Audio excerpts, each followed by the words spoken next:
Buenas tardes. A continuación voy a hablar sobre la temática cristalización de sales en restauraciones históricas.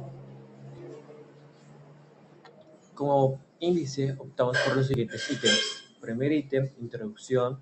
Segundo ítem, ¿qué son las sales solubles? Tercer ítem, cómo llegan a las sales a los materiales. Tercer ítem. Cuarto, proceso de cristalización. Quinto, efecto. Sexto, factores de aumento. Séptimo, ejemplos de cristalización. Octavo y último, métodos y control de mitigación. Introducción. Conservar el patrimonio histórico es vital para preservar nuestra identidad. La cristalización de sales, una de las patologías más destructivas, amenaza seriamente estas estructuras. Entender este fenómeno es esencial para restaurarlas correctamente y evitar su deterioro progresivo. ¿Qué son las sales solubles? No son más que compuestos químicos que se disuelven fácilmente en agua. Existen diferentes tipos según su clasificación. Tenemos los cloruros. Tenemos en este caso ejemplos como el cloruro de sodio, el cloruro de potasio. Tenemos los nitratos, como nitrato de potasio y nitrato de sodio. Tenemos los sulfatos, como lo son el sulfato de sodio y el sulfato de magnesio. Tenemos los carbonatos, como lo son el carbonato de sodio y el carbonato de potasio. Cabe recalcar que estas soluciones, al disolverse, pueden mitigarse o pueden viajar a través de capilaridad, que no es más que la capacidad de un líquido en ascender o descender dentro de un tubo muy pequeño, gracias a fuerzas externas que lo ayudan. ¿Cómo llegan las sales a los materiales? Pueden llegar de dos formas: a través de fuentes internas, como lo son los materiales de construcción que estén contaminados, en este caso la cementación, como lo son impurezas en los materiales o déficit del suelo. Y están fuentes externas, como lo son la temperatura, la humedad, aerosoles marinos, que son aquellas ciudades que viven muy cerca al mar, que son muy costeras. En esta imagen podemos ver más o menos el proceso de una fuente externa por medio de aerosoles marinos, en este caso una ciudad que vive muy cerca al mar. Vemos en el ítem A el mar y la bahía abierta, que están en constante intercambio de sales. Una barrera, partimos a la imagen B, en el cual vemos que a partir de movimientos tectónicos, las sales se elevan y el agua se va evaporando por medio del sol. En el ítem C vemos la precipitación de sales y de otras sales que quedan abajo, casi cerca a la arena. Estas sales se acumulan, dando así un depósito de sal. ¿Qué pasa? Que ese ingreso a sal del mar va a estar constante, que el mar le proporciona el sal a sacarse a la bahía abierta. Y a partir del movimiento tectónico, pues se va a evaporar el agua y se va a crear un depósito de sal. Este ya evaporándose, yendo hacia arriba y así formando esta nube de este compuesto. Proceso de cristalización. Este proceso parte en esta parte. Primer ítem, disolución. Las sales solubles presentes en el material entran en contacto con el agua y se disuelven. Como podemos ver, estas sales solubles que se encuentran en el material, ya sea por una fuente interna o externa, entran en contacto con el agua, ya sea por lluvia, y se disuelven, dando así una formación de un líquido o una solución salina. El segundo ítem tenemos la migración, que es cuando la solución salina viaja por los poros del material mediante capilaridad hacia áreas donde el agua se esté evaporando. A través de los poros del material, esta solución salina va a viajar, dando así a ciertos puntos o áreas específicas donde el agua se va a empezar a evaporar mediante el sol. En tercer paso tenemos la evaporación.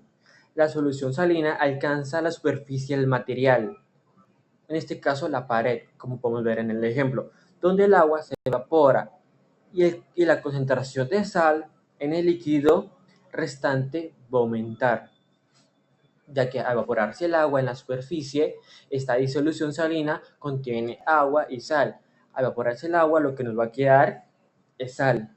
Y pues cada vez que se sigue evaporando agua y más agua, la concentración de esa sal va a ir aumentando progresivamente.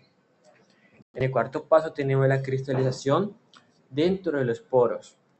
Al aumentar esa concentración de sal hasta un punto de sobresaturación, donde la sal ya es muy abrumadora, se empieza a precipitar y a cristalizar, que es formar pequeños cristales o pequeñas partes físicas de sal dentro de los poros del material, dando así la desintegración, grietas, corrosión de este material. Y como último paso tenemos la expansión y el daño, que el crecimiento de este cristal va a ejercer una tal fuerza al incrementarse que va a agrandar las partes del poro, va a empezar a provocar destrucción interna, provocando así microfisuras y pérdida de color, dando así un color blancuzo a la pared. Tenemos los efectos de este proceso. Existen dos efectos. La fluorescencia, que no es más que un efecto superficial dentro del material. En este caso, la pared, a partir de esta solución salina, los cristales están solamente en la superficie de la pared, dando así unas microfisuras muy leves y dando así un color blancuzo a la pared. Y esa es la subfluorescencia, que ya son daño interno, un daño más penetrante dentro de la pared, la cual las cristales se crean y expanden dentro de los poros del material, dando así daños más graves a la pared, como lo presenta la imagen. Factores que aumentan la cristalización. Tenemos las fluctuaciones de temperatura y humedad relativa. La temperatura, entre más varíe y más cambie, va a variar la humedad.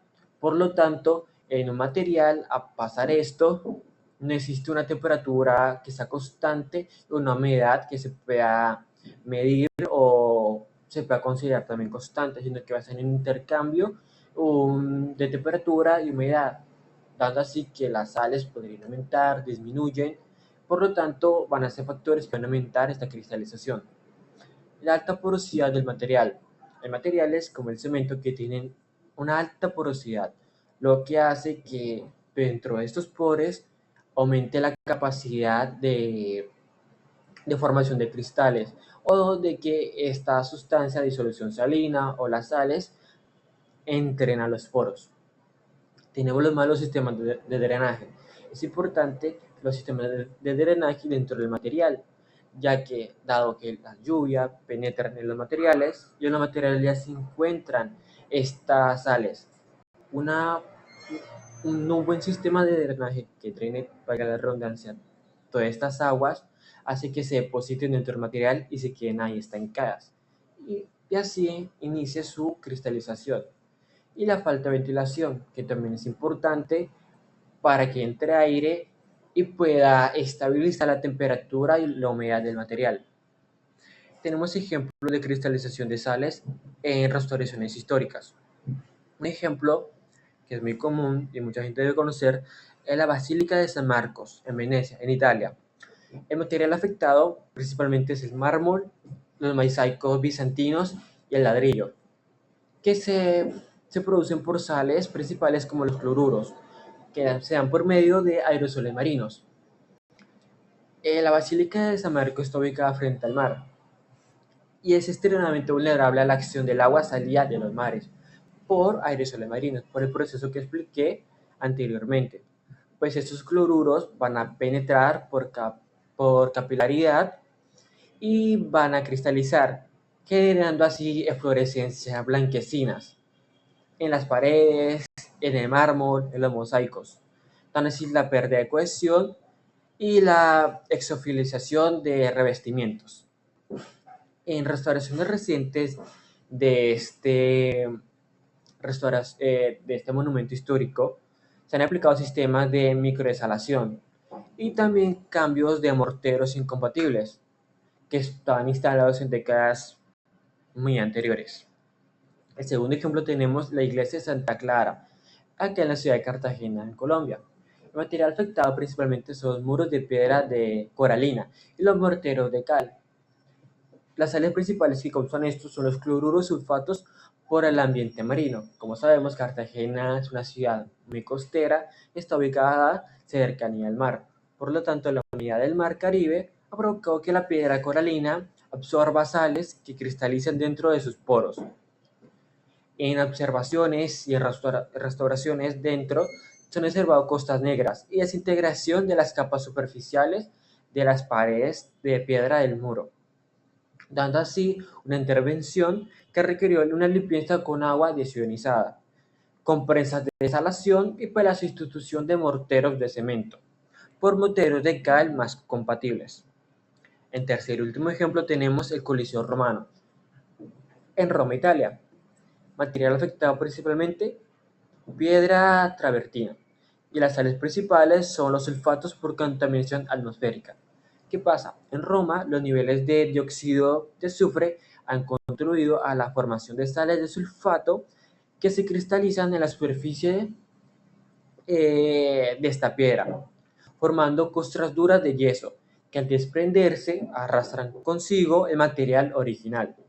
En procesos de restauración se han utilizado técnicas de lavado controlado y nivelizaciones y consolidaciones compatibles.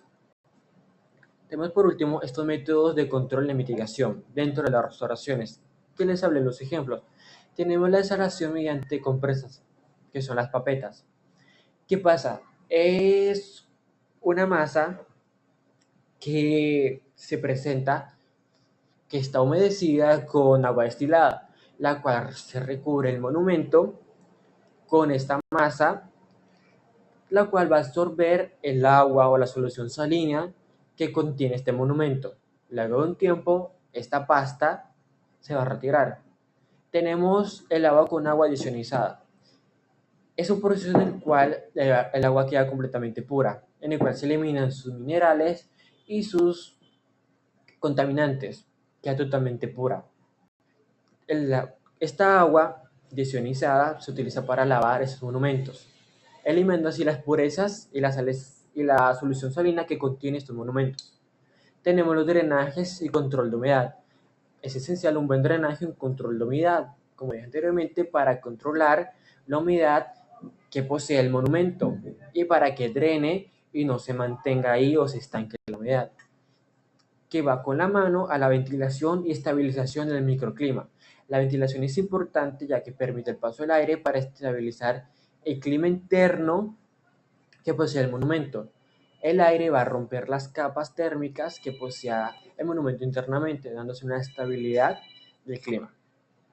Y pues esto es todo. Muchas gracias por la presentación.